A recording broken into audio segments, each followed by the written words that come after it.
दोस्तों, the educational care में आपका स्वागत है। मैं हूँ अभिषेक। हम लोग जनरल साइंस में चैप्टर वाइज जो वन लाइनर के फॉर्म में केमिस्ट्री पढ़ रहे थे, फिजिक्स हमने इससे पहले पढ़ा दिया है, तो हम लोग चैप्टर वाइज वन लाइनर के फॉर्म में केमिस्ट्री पढ़ने वाले हैं, जो सारे प्रीवियस ईयर के क्वेश्चंस दिए गए हैं। तो चलिए शुरू करते हैं।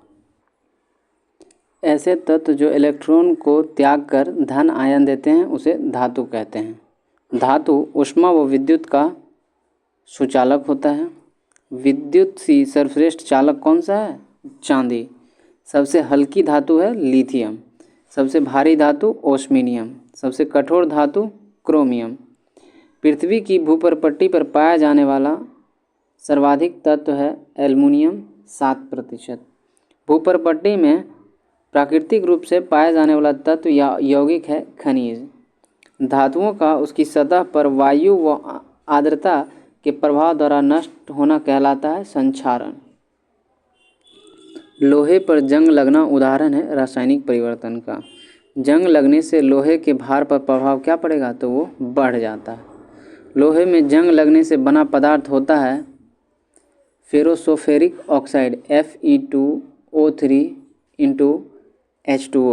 लोहे का जंग लगने से बचाने के लिए उस पर जस्ते की पतली परत चढ़ाई जाती है, उसे कहते हैं गैल्वेनीकरण। टंगस्टन का गलनांक होता है 3500 डिग्री सेल्सियस। एक रेडियो सक्रिय धातु है फ्रांसीसियम। आतिशबाजी के दौरान हरा रंग दिखाई देता है, किसकी वजह से? बेरियम की उपस्थिति के कारण। धातु में सबसे अधिक आघातवर्ध है सोना और चांदी। कैंसर रोग के इलाज के लिए उपयोग होता है कोबाल्ट के समस्थानिक का। रेडियम का निष्कर्षण किया जाता है पिंच ब्लेड के द्वारा। वायुयान के निर्माण में धातु प्रयुक्त होते हैं पैलेडियम। कौन सी धातु कमरे के तापमान पर द्रव अवस्था में होती है? गैलियम। किसका उपयोग जल को मृदु बनाने में होते हैं? जियोलाइट का। नाइक्रोम किसका मिश्र धातु है? निकेल, क्रोमियम और आयरन के मिश्र धातु का बना होता है। विद्युत हीटर की कुंडली में प्रयुक्त तार होता है नाइक्रोम का।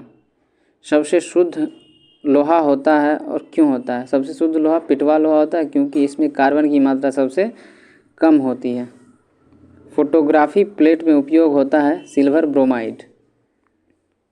कृत्रिम वर्षा कराने में उपयोग होता है सिल्वर आयोडाइड का। सोना को कठोर बनाने के लिए उसमें मिलाया जाता है तांबा या चांदी। किसको झूठा सोना या बेवकूफ़ों का सोना कहते हैं? आयरन पायराइड को, FeS2 को। सफ़ेद सोना कहते हैं प्लेटिनियम को। एल्युमिनियम किसका अयस्क है? बॉक्साइड का। पारा किसका अयस्क है? सिनेवार का। अब हम लोग पढ़ेंगे अधातु और मिश्र धातु।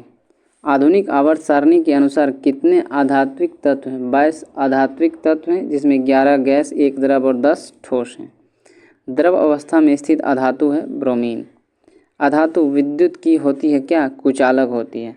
अब बाद में ले लीजिए, ग्रेफाइट जो है अब बाद में है, जो कि विद्युत का सुचालक होता है। हाइड्रोजन के समस्थानिक हैं प्रोटियम, ड्यूटेरियम और ट्राइटियम।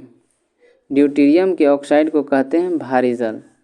साधारण जल में कितना भारी जल होता है? 7000 भागों में 1 भाग।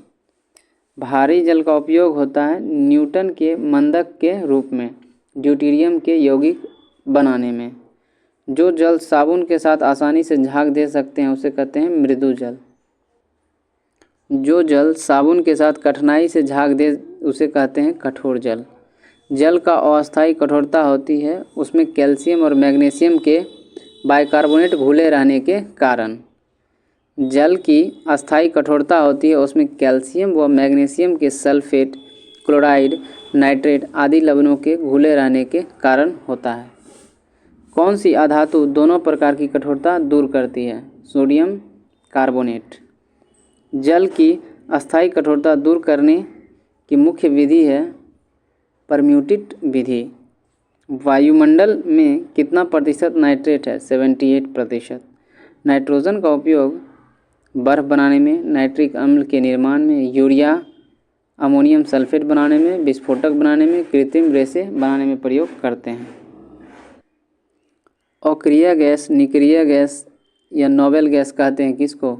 आवर्त सारणी में जिस 0 वर्ग में 6 तत्व helium, neon, argon, krypton, xenon, radon, ये सब अक्रिय, निष्क्रिय या फिर नोबेल गैस इसी को कहते हैं। हीलियम का उपयोग होता है गुब्बारों को भरने में, मौसम संबंधी अध्ययन में, ठंडी वायु वाली नाभिकीय भट्टियों में, गोताखोर को अधिक गहराई में सांस लेने के लिए ऑक्सीजन के साथ हीलियम मिला देते हैं। वायुमंडल में सबसे ज़्यादा पाया जाने वाला अक्रिय गैस है आर्गन। क्लोरीन का उपयोग होता है हाइड्रोक्लोरिक अम्ल बनाने में, मस्टर्ड गैस बनाने में, ब्लीचिंग पाउडर बनाने में। पीतल किसका मिश्रण है? तांबा और जिंक का। कांसा किसका मिश्रण है? तांबा और टीन का। गन मेटल किसका मिश्रण है? Cu + Zn + Sn का। टांका यानी शोल्डर किसका मिश्रण है? टीन प्लस शीशा का। अब हम लोग पढ़ेंगे मानव निर्मित पदार्थ। डायनामाइट का आविष्कार किया अल्फ्रेड नोबेल ने। RDX का पूरा नाम है research and developed explosive. RDX रासायनिक नाम है साइक्लो ट्राइमिथाइल ट्राइनाइट्रोमाइन का। RDX विस्फोटक की ऊष्मा होती है 1510 किलो कैलोरी। TNT का पूरा नाम है टोलेवाइन। TNT की विस्फोटक गति है 5900 मीटर पर सेकेंड। TNP का पूरा नाम है ट्राइनाइट्रोरेनॉल।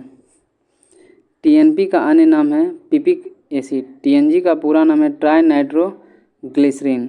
डायनामाइट में मुख्य घटक है TNG। साबुन बनाने की प्रक्रिया को कहते हैं साबुनीकरण। सीमेंट किसका मिश्रण है? कैल्शियम सिलिकेट व एल्युमिनियम सिलिकेट का मिश्रण है। अब हम लोग उत्प्रेरण पढ़ने वाले।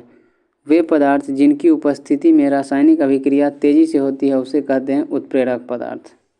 अमोनिया गैस बनाने की हैबर विधि में उत्प्रेरक है लोहे का चूर्ण। वनस्पति तेलों से कृत्रिम घी बनाने में उत्प्रेरक है निकेल। पुरातत्व अवशेषों की आयु निर्धारित की जाती है रेडियो सक्रिय कार्बन 14 से। यदि किसी द्रव में घुलनशील पदार्थ मिलाया जाए तो बढ़ जाता है क्या? द्रव का पृष्ठ तनाव। मिट्टी का क्षारकत्व घटाने के लिए प्रयुक्त होता है जिप्सम। टेल्कम पाउडर के निर्माण में प्रयोग होता है थियोफेस्टम खनिज। 1 किलोग्राम शहद से ऊर्जा प्राप्त होती है 3500 कैलोरी। हंसाने वाला गैस को कहते हैं नाइट्रस ऑक्साइड। दिया सलाई में प्रयोग होता है लाल फास्फोरस। बर्तन में कलाई करने में प्रयोग होता है अमोनियम क्लोराइड। पहला कार्बनिक पदार्थ जो प्रयोगशाला से बना उसे यूरिया कहते हैं। पीले फास्फोरस को रखा जाता है जल में। अस्पतालों में कृत्रिम सांस के लिए सिलेंडरों में प्रयोग की जाती है ऑक्सीजन व हीलियम का मिश्रण। सौर सेलों में प्रयोग होता है सीजियम। सोडियम को रखा जाता है मिट्टी के तेल में। सबसे ज़्यादा घनत्व, सबसे हल्का और सबसे प्रबल उपचायक तत्व है लिथियम। पोलेनियम के सर्वाधिक समस्थानिक होते हैं 27। आज के लिए इतना ही। मिलते हैं नेक्स्ट वीडियो में। नेक्स्ट वीडियो में हम लोग बार जो क्वेश्चन जो है वो पूछा जाता है केमिस्ट्री से रिलेटेड एग्ज़ाम में, उसके बारे में हम लोग पढ़ने वाले 500 क्वेश्चन लोग पढ़ेंगे। तब तक के लिए चलिए धन्यवाद। मिलते हैं नेक्स्ट वीडियो में।